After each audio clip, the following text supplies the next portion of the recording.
Imagine this. It's 1692 in Salem, Massachusetts. A young girl starts convulsing, screaming about invisible tormentors. The town erupts in panic. Witches, demons, possessions. By the end, 20 people are executed. Most people dismiss this as primitive superstition, a relic of the Dark Ages. Demons, spirits, come on, we're modern now. But here's the twist most don't know. Possession never vanished. It just evolved. It didn't stay in dusty grimoires or exorcism rituals. It migrated into the most sophisticated place imaginable, the human mind. A possessed mind isn't one plagued by hallucinations or hearing ghostly whispers. No, it's far subtler, more insidious. It's a mind that ceased questioning its own thoughts, where ideas take root so deeply they eclipse the thinker. You can lose your freedom without chains, without force, without even noticing. Not because some external puppet master pulls strings, but because an idea has quietly replaced you as the driver of your own life. That, my friend, is the most dangerous state a human being can enter. It's not madness, it's certainty unchecked. Now let's make this hit home. We all love to point fingers at dangers out there, corrupt systems, shadowy enemies, looming threats in the news. It's comforting, right? Blame the world, not the mirror. But the greatest peril isn't external, it's internal. It strikes the moment your mind decides it no longer needs to doubt itself. And guess what? Almost nobody spots it happening. Why? Because it doesn't feel like a takeover. It feels like enlightenment, like finally getting it. Think about your own life. Have you ever clung to a belief so tightly that challenging it felt like personal attack? Maybe it's politics, religion, or even a diet trend. That grip, that's the seat of possession. Here's a fact most people don't know. Swiss psychiatrist Carl Jung, who delved into the depths of the psyche, observed this in his patients during the early 20th century. He treated intellectuals, smart, educated folks, who'd become utterly enslaved by their own ideas, not through insanity, but through over-identification. Jung noted in his private journals, rarely discussed today, that these possessions often started with a eureka moment, masking the loss of freedom. So, ask yourself, when was the last time you truly questioned a core belief? If it's been a while, you might be closer to the edge than you think. Jung didn't mince words. He warned that the ultimate psychological danger isn't descending into madness or chaos.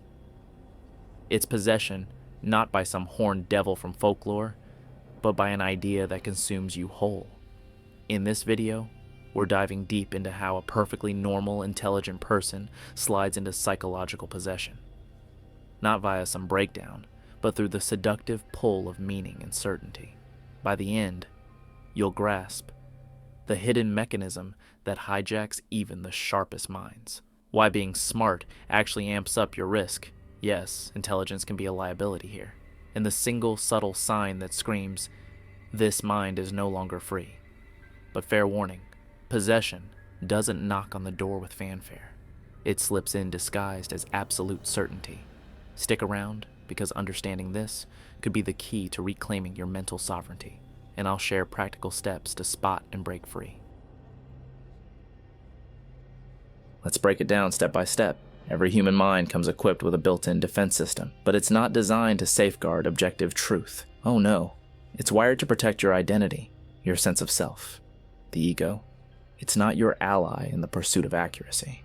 It couldn't care less if you're right or wrong. Its sole mission, keep you intact, no matter the cost. So picture this.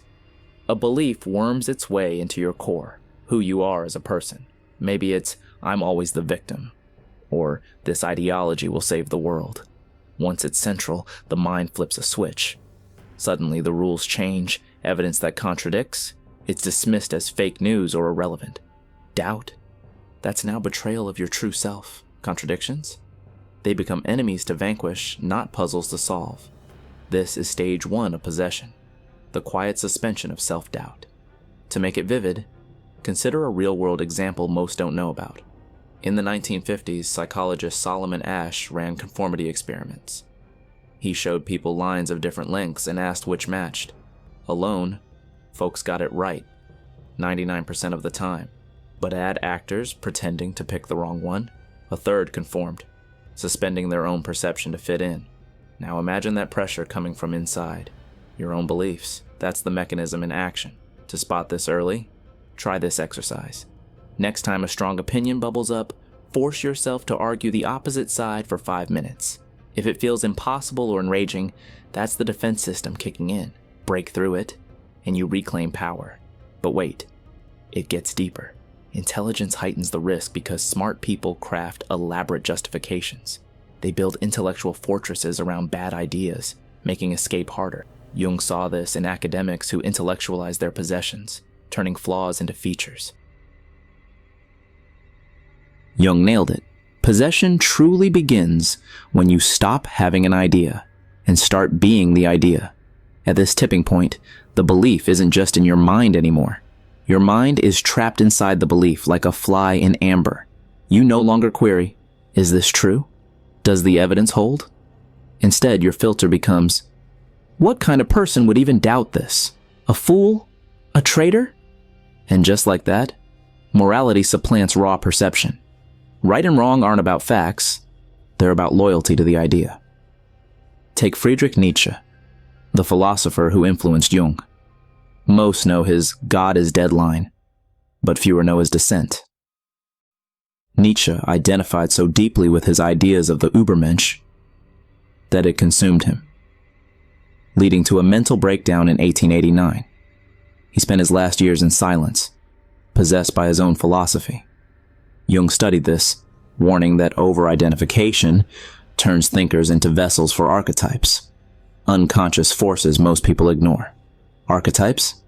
Quick value add, Jung's lesser-known concept, universal patterns in the psyche like the hero or shadow. When an idea taps into one, it possesses with mythic power. Think conspiracy theorists embodying the rebel archetype. It feels epic, not delusional. The point of no return, when questions feel like heresy. To avoid it, cultivate ideological humility. Remind yourself daily that no belief is sacred. Try journaling. What if I'm wrong about X? It builds mental flexibility. Here's the scariest bit. Possession doesn't torment you. It rewards you. That's why it's so addictive. The most frightening aspect isn't the control, it's the euphoria. Possession delivers rock-solid certainty, banishing life's ambiguities, a burning sense of purpose like you're on a divine mission. Moral elevation. I'm one of the enlightened few, deep belonging to a tribe of like-minded souls. Anxiety melts away. Confusion, gone. You feel more alive, more sure than ever. No wonder the mind doesn't fight it. It rolls out the red carpet. But most don't know this. In Jung's Red Book, his private illustrated manuscript published posthumously in 2009, he chronicled his own confrontations with the unconscious. He flirted with possession during WWI visions, feeling godlike clarity, only to pull back by documenting it all. It shows even geniuses teeter on the edge. For real value, here's how to disrupt the illusion. Introduce cognitive dissonance breaks. Expose yourself to opposing views weekly. Not to argue, but to empathize. It shatters the high, revealing the cage. Ever wonder why cults thrive? This illusion. Stay tuned. We're about to reveal the telltale sign. Jung pinpointed one crystal-clear indicator that a mind's freedom is gone. It's not rage, not wild extremism, not even blind fanaticism. It's the utter inability to laugh at oneself or one's beliefs. The moment humor about your sacred cows feels like sacrilege.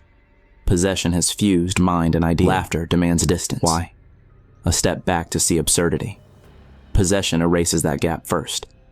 Satirists like Jonathan Swift mock possessions in A Modest Proposal, using humor to expose societal blindness. Most don't know Jung admired such wit, seeing it as a psychic vaccine. Value tip. Test yourself. Find a meme or joke poking fun at your views. If you can't chuckle, pause and reflect. Rebuild distance with self-deprecating humor. It's your mind's reset button. A possessed mind never admits defeat. It doesn't feel enslaved, it feels liberated. It doesn't whisper, I'm controlled. It shouts, I've awakened. I see the truth. That's why possession proliferates not via stupidity, but conviction.